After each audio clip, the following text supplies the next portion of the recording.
그의 인생은 마치 한 편의 활극 같았습니다. 명절날 집에서 폭탄이 터지고 맞은편에서 달려오던 트럭이 난데없이 돌진해 사고를 당하고 백주대낮 괴한들에게 납치돼 바다 한가운데에 수장될 뻔하고도 기어이 살아남은 사람.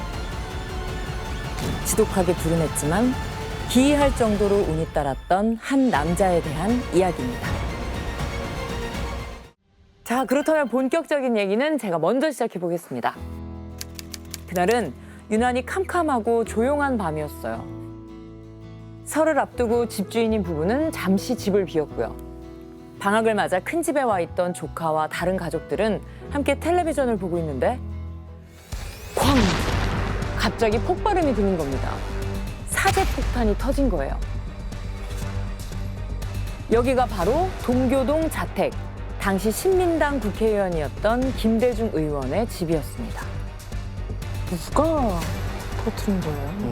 처음 용의선상에 오른 이들은 당시 집에 있던 경호원들이었습니다. 근데 아무리 조사를 해도 뭐가 안 나오는 거예요.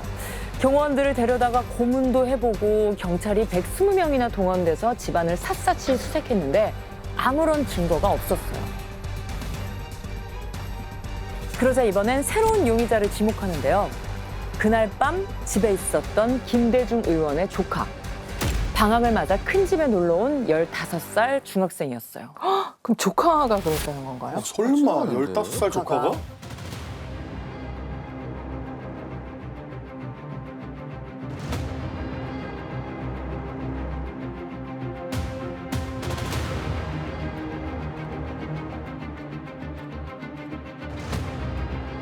결국 이 조카도 구속 직전에 법원에 의해서 풀려나요. 하지만 수사 방향은 줄곧 내부에서 벌인 자작극이라는 쪽에 맞춰졌습니다. 근데 이 폭탄은 분명히 밖에서 안으로 던진 거였어요. 그러니까 김대중 의원 쪽에선 이건 명백한 테러라고 주장해왔죠. 결론은 모릅니다. 지금까지도요. 아, 지금도 몰라요? 그냥 그렇게 흐지부지 수사가 마무리였군요. 맞아요. 하지만 분명한 건 이때가 시기적으로 너무 중요했던 거죠. 석 달 뒤에 아주 중대한 이벤트가 있었거든요. 와, 1971년 제7대 대통령 선거에서 3선에 나선 박정희 대통령과 젊은 정치인 김대중이 맞붙은 겁니다.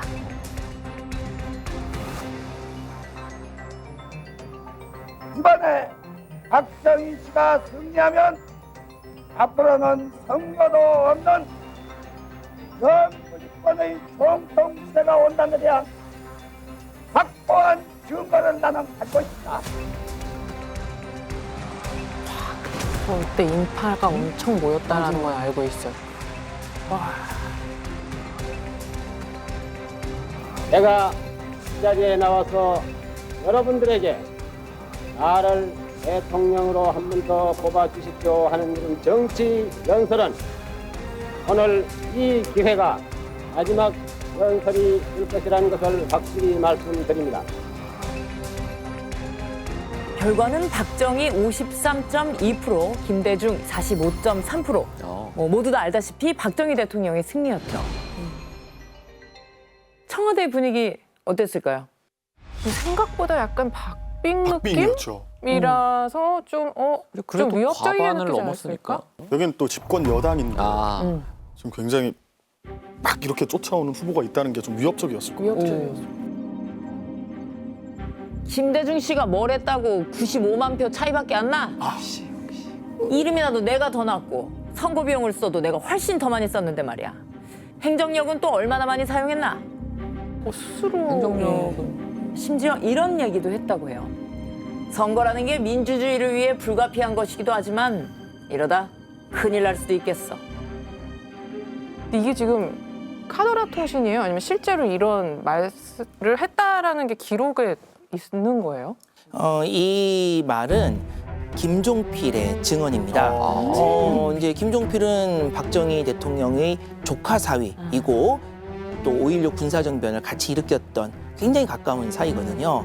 근데 이제 그러한 김종필이 이제 저런 이제 증언을 한 거죠. 그래서 이제 측근들 앞에서 아주 냉담하게 이런 말을 했다고 합니다. 이번 한 번으로 끝내야겠다. 뭘? 선거를? 그렇죠. 선거를. 오, 그러니까 거짓말은 아니었던 거네. 그러네요. 말을 나를 뽑아달라는 지키긴 얘기 했네. 안 할 거다. 그냥 내가 쭉 할 거니까. 맞아요.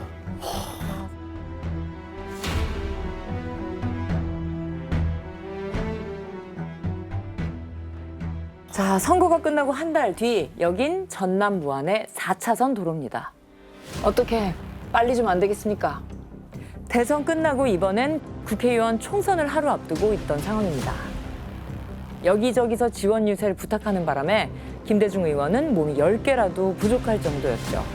목포에서 지원 유세를 마치고 서울로 가려고 목포 공항에 갔는데 갑자기 비행기가 안 뜬대요.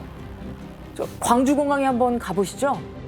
그 말을 듣고 부랴부랴 광주로 가는 국도로 올라탔는데 갑자기 맞은편 차선에서 대형 트럭 한 대가 맹렬히 돌진합니다.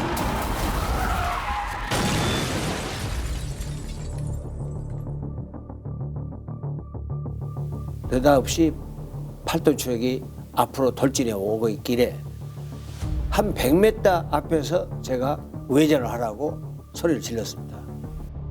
그 찰나에 팔도 추력이 우리 옆을 치어서 한 100m 오른쪽으로 떨어졌는데 김대중 후보는 오른쪽 손가락 하나가 절단되고 그리고 나는 목이나 어깨나 다쳐서 이미 거동이 어려울 정도였고 와, 근데 진짜 목숨이 위험했던 사고였겠네. 그러니까요. 다행히 튕겨진 차가 논두렁에 빠져서 큰 피해는 막을 수 있었어요.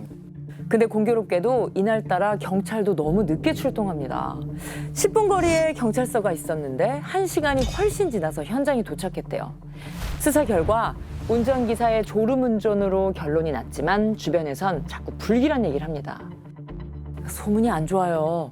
몸을 피하셔야겠습니다. 뭔가 분위기가 심상치 않다는 거예요. 그리고 얼마 뒤 이런 일이 벌어집니다.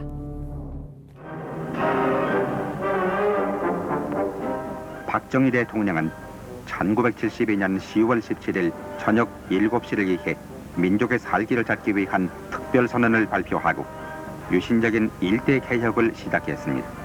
첫째, 국회를 해산하고 정당과 정치활동의 중지 등 헌법 일부 조항의 효력을 정지시키고 무서워요.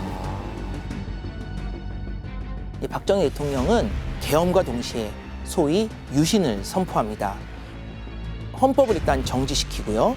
그다음에 국회를 해산시켜버리고 야당 정치인들을 막 잡아들이기 시작해요.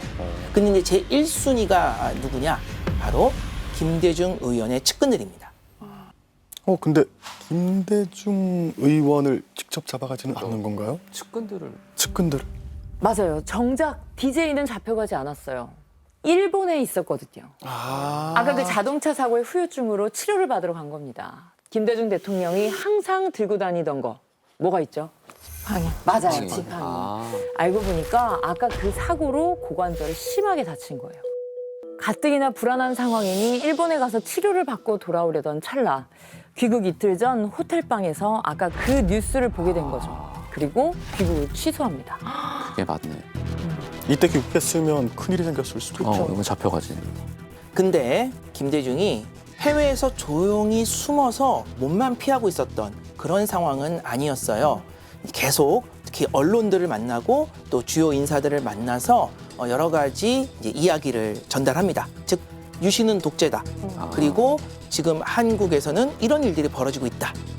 이렇게 이제 김대중이 어떻게 보면 유신에 반대하는 활동을 해외에서 활발하게 하다 보니까 박정희 대통령 입장에서는 굉장히 이제 눈에 가시 같은 이제 그런 이제 존재로 보이게 되는 거죠.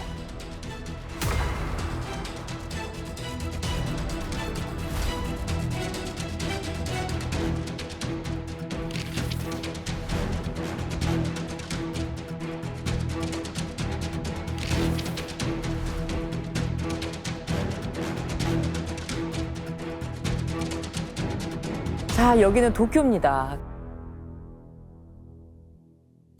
그날도 DJ는 은밀하게 움직이고 있었어요.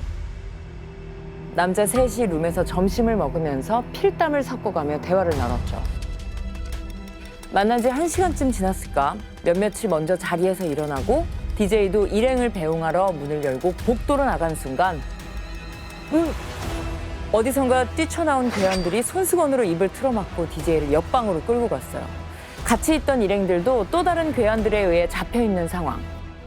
나중에서야 호텔 직원과 함께 DJ가 잡혀간 방에 가는데 방 안엔 가로로 긴 대형 배낭이 2개 있었고요. 나일론 밧줄과 약병도 발견이 됩니다. 3분의 1 정도 남아있는 이 약의 성분을 확인해 보니까 페노바르비탈이었어요.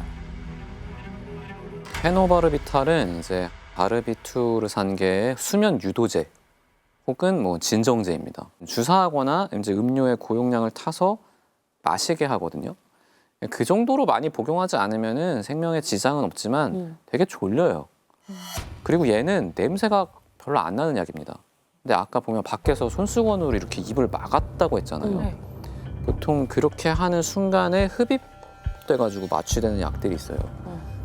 이렇게 약간 오래된 약들, 에테르나 클로로포름 계열이 이제 휘발성이 굉장히 강한 용액이어가지고 손수건이나 헝겊에 묻혀가지고 흡입을 하면 폐를 통해서 빠르게 흡수되기 때문에 순간적으로 마취 효과를 일으킵니다. 지금은 이제 의료 현상에서도 이 약들은 잘 안 쓰죠, 사실.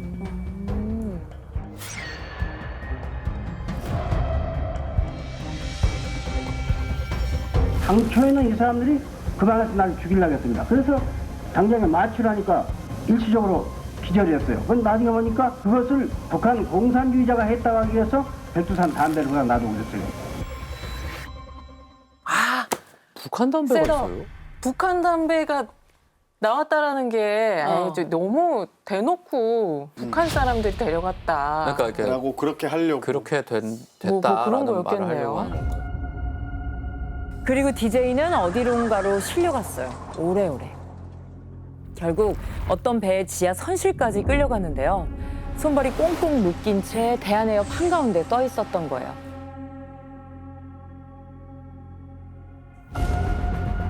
옆팔 옆에다가 한 물책 한 50kg 된 돌인지 뭔지 모르지만 그걸 딱 달았어요. 그 저들끼리 무슨 얘기는 그 훅가라는 소리예요. 훅가라는 소리는 그냥 상어가 잡아먹기 좋게 한다 그런 얘기 같아요. 그래서 내 자신이 그냥 내가 정말 예수님께 매달을게 살려달라고.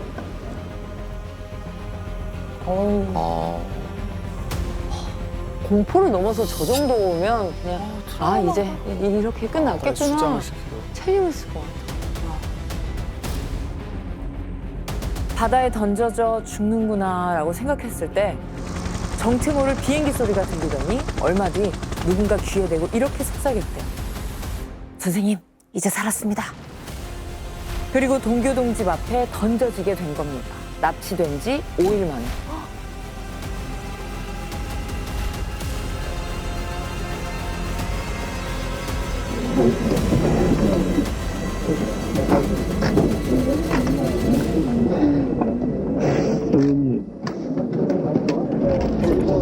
조금만 진정해 주세요. 조금만 진정해 주세요.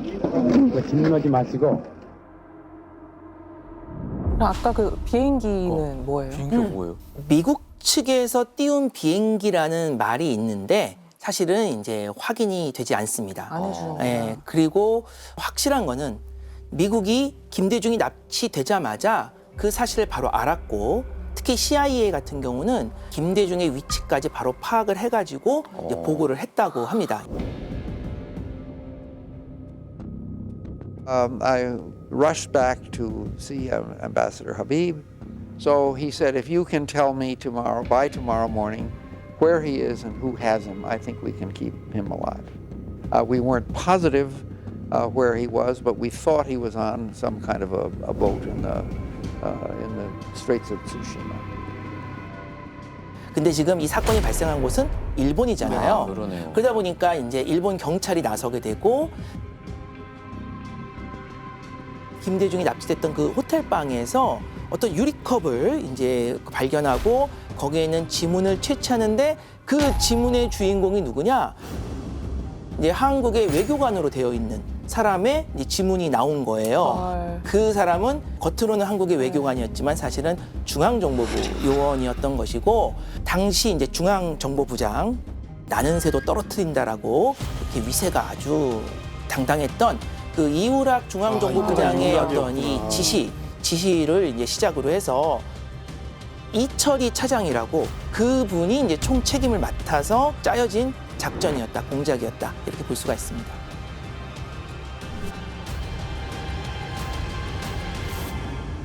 김대중은 돌아오자마자 가택연금을 당합니다.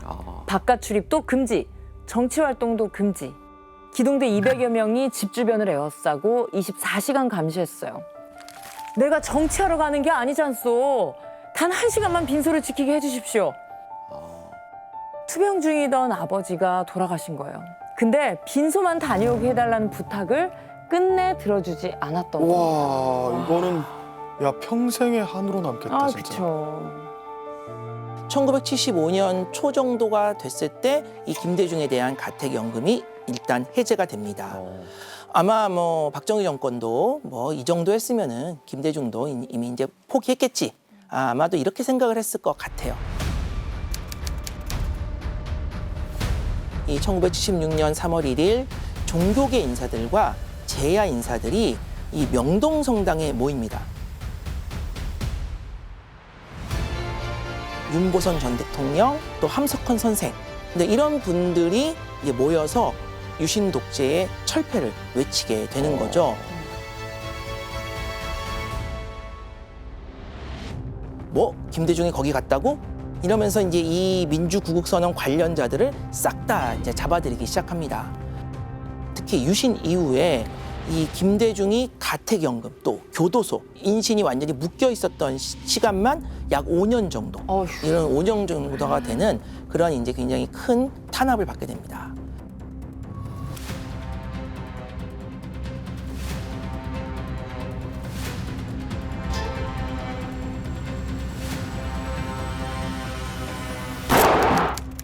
박정희 대통령이 김대규 중앙정보부장이 쏜 총탄에 맞아 향년 62세를 일기로 서거했습니다.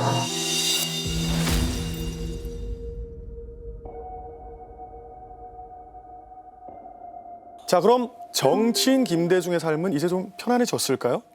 박정희 대통령이 시해되고 7개월 정도 좀 지났을 때입니다. 김대중은 또다시 소리 소문 없이 사라집니다.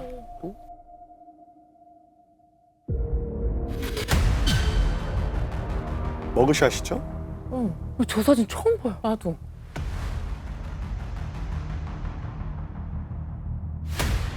또 잡혀간 거예요. 그렇죠. 또 잡혀갔죠. 뭘로요? 박정희 대통령이 피살되고 나서 소위 이제 전두환과 신군부가 이제 그 틈에 정권을 잡잖아요.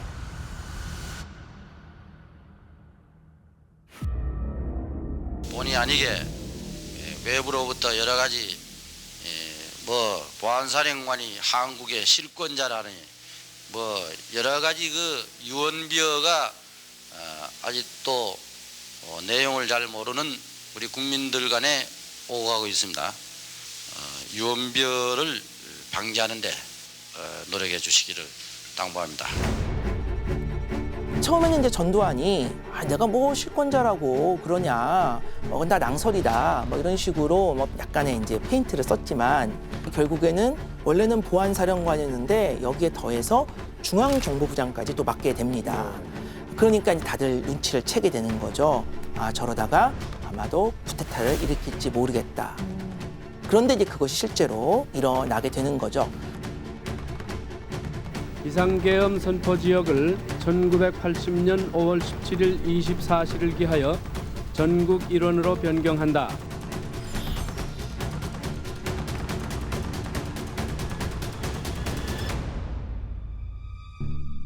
자신들에게 걸림돌이 될 수 있는 김대중을 미리 잡아다가 이제는 가둬놓게 되는 겁니다. 자, 여기는 퀴퀴한 곰팡이 냄새가 배어있는 지하실입니다. 500만 원 주고 전남대 애들한테 폭동을 사주한 거 아니야? 이미 진술 다 확보했어. 발뺌해도 소용없다고! 몇 날 며칠 동안 잠을 안 재우고 같은 질문만 계속해서 도돌이표처럼 합니다. 그러는 동안 바로 옆방에서는 아는 사람들의 비명이 끊이질 않죠. 그러더니 턱 하고 신문을 한 뭉치 던져줍니다. 그걸 본 김대중은 그 자리에서 기절합니다. 왜요? 김대중의 석방과 계엄령 해제를 요구하며 시위를 벌였다. 시민들이 100명 넘게 사망했다.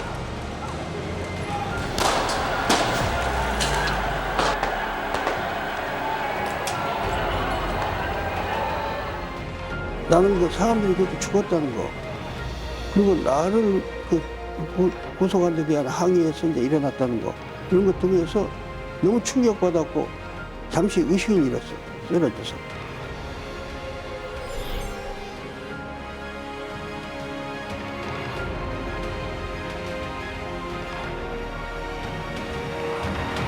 자, 이런 상황에서 들어온 수사단장은 이렇게 속삭입니다. 당신 협조하면 살고 안 하면 죽습니다. 원하는 자리가 있으면 뭐든 내드리겠습니다. 대통령직 빼고. 협조를 하는 모양을 보여주면은 정권에 엄청나는 힘이 될 거 아니에요. 하긴. 맞아. 아마 제일 원하는 건 지지 선언하고 정계를 은퇴하는 걸 거예요. 정치권에 남아 있으면 계속 부담될 테니까. 네. 그것을 보고 나니까 어떤 일이 있어도 이 사람들하고는 100분의 한 치도 타협할 수 없다. 내가 어떻게 이 여자들하고 타협을 하냐, 그런 생각이 아주 철석까지 들더라고. 그래서 난 죽는 길밖에 없다. 결국 군사법원은 그에게 사형을 선고합니다.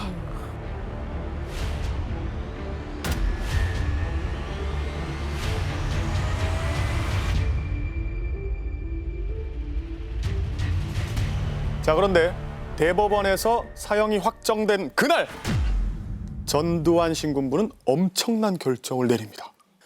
김대중을 무기징역으로 특별 사면한다. 왜 그랬을까요? 갑자기요. 자, 그 사이에 대통령이 된 전두환 대통령 앞으로 한 달 전에 편지가 한 통 왔습니다.